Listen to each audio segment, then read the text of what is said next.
Minulog vikenda u Svrljigu je odigrana utakmica 13. kola druge rukometne lige Morava između domaćina rukometnog kluba Progres i rukometnog kluba Morava iz Vladičinog Hana.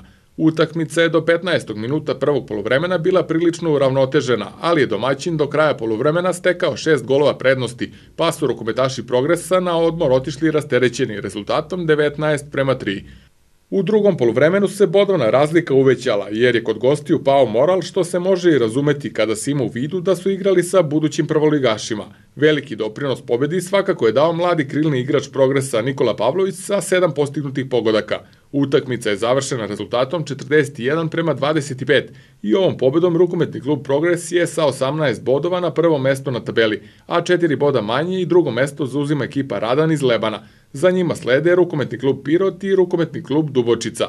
Narednog vikenda rukometni klub Progres je slobodan.